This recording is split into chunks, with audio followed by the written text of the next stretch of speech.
Hai semuanya, Assalamualaikum warahmatullahi wabarakatuh. Apa kabar teman-teman hari ini? Mudah-mudahan semuanya sehat ya.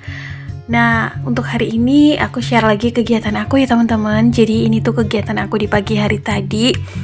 Tadinya mau belanja mingguan di Mang Sayur, cuman berhubung kehabisan uang cash, akhirnya aku belanja secukupnya aja untuk hari ini. Jadi kemungkinan untuk belanja mingguan per 2 atau 3 hari sekali aku tunda besok.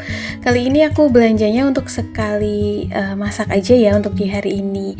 Nah, untuk sarapan paginya ini udah aku masak tadi, ada mie goreng sama telur dadar untuk bekal suami kerja juga, dan ini untuk nanti menu makan malam. Nah, sebelum aku masak, ini aku mau refill dulu kaldu bubuk. Aku lagi mau coba kaldu ayam yang dari Masako ini teman-teman, karena waktu itu pernah nyoba yang kemasan sasetnya itu enak. Terus jadi aku beli yang refill ini loh yang kemasan 80 gram harga 5.200 kemarin di minimarket, biar lebih menghemat aja gitu ya, karena kalau pakai kaldu jamur agak lumayan juga ya dalam sebulan.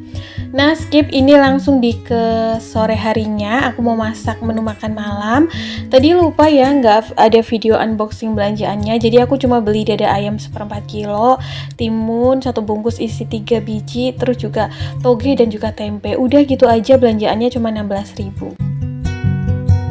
Nah, ini si dada ayamnya 1/4 kilo itu isi 4 potong. Aku marinasi pakai bumbu racik aja karena kebetulan masih ada gitu stokan bumbu racik 1 bungkus aja sih. Lanjut, ini tempenya juga aku potong-potong, mau sekalian aku ungkep pakai bumbu raciknya. Nanti aku tambahin sama kelapa parut biar bisa jadi serundengnya gitu ya teman-teman. Terus juga memberikan rasa yang pas menurut aku. Kalau hanya bumbu racik aja tuh cuma kayak asin doang. Jadi aku tambahin kelapa parut biar agak ada sedikit manisnya gitu loh. Jadi untuk lidah orang Jawa seperti aku rasanya berimbang. Karena kalau bumbu racik itu kan gak dikasih seasoning lagi ya. Aku pernah kasih seasoning lagi itu keasinan. Jadinya kayak gini aja. Terus tambahin kelapa parut karena aku punya stokan kelapa parut di kulkas. Sebenarnya kelapa parut aku tuh udah disangrai, tapi lah nggak apa-apa ya, ini masih tetap manis kok. Nah, segini aja biar nanti pas digoreng juga ada serundengnya, jadi enak gitu buat di nasinya.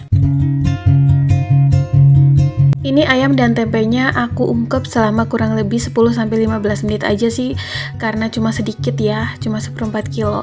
Oh ya teman-teman, menu budget masakan aku hari ini tuh kurang lebih berapa tadi, berarti ya 16.000 ya.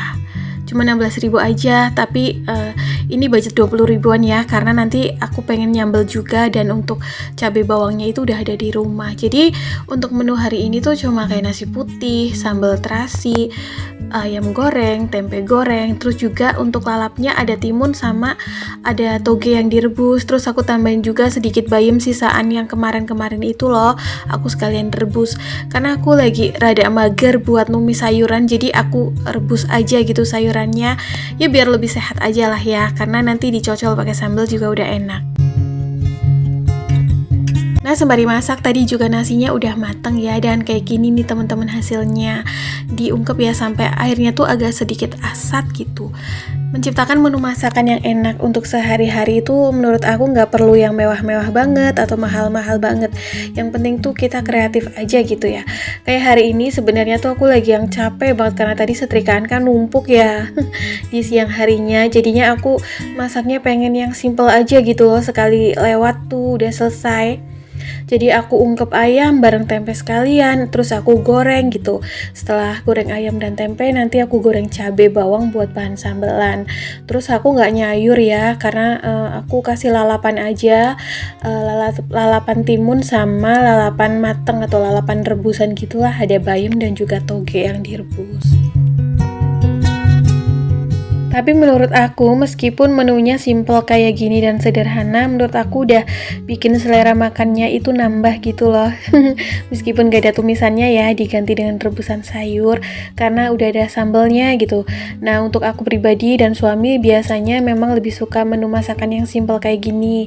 Dan karena udah lama ini aku rutin masak di rumah terus, jadi tuh kalau aku gak masak di rumah, suami aku kayak rada protes gitu loh, kayak cranky gitu kalau harus beli masakan jadi di luar. Katanya tuh kayak rasanya kurang cocok gitu loh, terus kurang puas juga. Jadi udah kebiasaan kali ya dimasakin.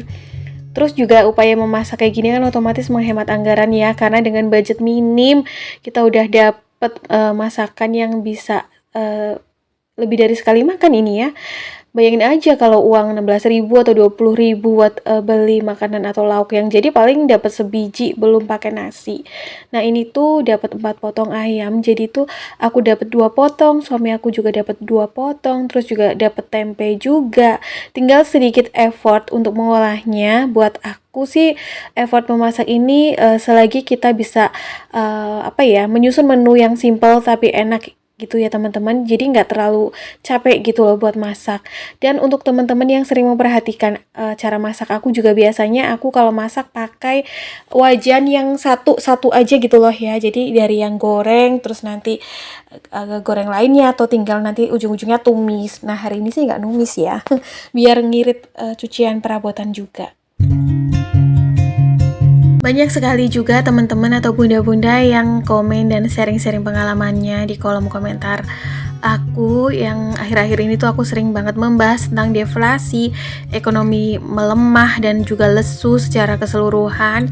Daya beli masyarakat berkurang diakibatkan dengan banyaknya PHK dan kehilangan pekerjaan, yang otomatis ini juga berdampak pada kehilangan penghasilan, bahkan yang tadinya full gajinya bisa cuma separuh, bahkan bisa kehilangan total. Ini juga berakibat daya beli masyarakat menurun ya, karena memang pendapatannya berkurang, bahkan ada yang nol, belum dapat pekerjaan lagi. Terus juga mengakibatkan kita khususnya ibu rumah tangga yang memiliki penghasilan sampingan dari berdagang, otomatis juga penghasilannya ikut menurun ya, penghasilan sampingan. Jadi ya kita harus bersabar ya teman-teman di kondisi seperti sekarang ini. Yang perlu kita upayakan adalah dengan menghemat, karena upaya mencari penghasilan tambahan udah kita ikhtiarkan. Tapi ya karena kondisinya lagi begini, ya otomatis penghasilan tambahan kita juga nggak maksimal ya. Oh ya, kemarin juga ada yang komen katanya ceritain dong Mbak, gimana awalnya bisa nge-YouTube gitu. Dulu tuh waktu awal-awal nge-YouTube kalau nggak salah, sebelum aku terjun di dunia YouTube ini, aku tuh ngonten di Instagram dengan tujuan ini memang benar-benar diniatin buat cari penghasilan tambahan ya teman-teman. Dan kalau di Instagram itu kan penghasilan tambahannya lewat endorse ya, jadi kita tuh jasanya dibayar gitu oleh yang pasang iklan produk di Instagram kita. Tapi makin kesini tuh aku menyadari bahwa yang namanya pekerjaan, apalagi suami aku itu pekerjaannya termasuk yang wirausaha juga, kayak bukan perusahaan yang besar ya, pabriknya ikut kayak masih CV gitu, bareng ibunya juga. Jadi tuh sering terdampak berbagai macam masalah ekonomi kayak COVID, terus juga pokoknya harga bahan pokok juga kadang naik turun gitulah. Intinya makanya di sini tuh aku pengen banget mencari penghasilan tambahan untuk bantu-bantu keuangan rumah tangga aku. Maka dari itu, karena di Instagram juga kan kita kayak berlomba-lomba supaya insight kita bagus, terus algoritma kita selalu bagus kontennya, jadinya bisa menarik iklan endorse. Aku tuh butuh bermain sosial media yang bisa mendapatkan penghasilan itu secara bulanan atau gaji bulanan gitu ya, jadi kayak gaji pokok. Dan alhamdulillah aku akhirnya bermain YouTube ini. Untuk detailnya nanti lihat teman-teman, insya Allah aku sharing di video berikutnya, karena ini mungkin videonya terlalu pendek untuk diceritakan. Tapi untuk perjalanan YouTube-nya juga nggak langsung mulus, meskipun saat itu aku udah punya follower IG sekitar 30.000 ke atas. Pas main YouTube juga bener-bener dari nol gitu loh, nggak langsung yang dapat banyak subscriber, bahkan bener-bener kayak otodidak. Terus juga cari subscriber itu bener-bener yang dari satu persatu gitu. Yang penting kalau menurut aku ya konsisten. Untuk mendapatkan gaji bulanan juga nggak ujuk-ujuk langsung dapat gaji bulanan, butuh proses yang panjang juga. Terus juga pas pertama kali terima gaji nggak langsung sebulan sekali gajian teman-teman, dari yang 3 bulan sekali, 2 bulan sekali, dan sekarang udah alhamdulillah bisa gajian sebulan sekali ya, meskipun gajinya masih tergolong kecil. Tapi alhamdulillah itu pun sangat aku syukuri, aku sangat bersyukur banget. Karena dari pendapatan itu bisa juga untuk tambah-tambah keuangan rumah tangga ya, pokoknya begitu. Jadi waktu kemarin juga ada bunda yang komen, kok Mbak Dama nggak ikut kerja gitu buat bantu-bantu keuangan rumah tangga. Jadi aku berpenghasilan dari rumah ya, alhamdulillah ya teman-teman. Jadi menurut aku itu juga bagian dari pekerjaan. Oke teman-teman, kayaknya sampai di sini dulu ya video aku hari ini. Semoga apa yang aku share bermanfaat. Kita ketemu di next video. Assalamualaikum, bye.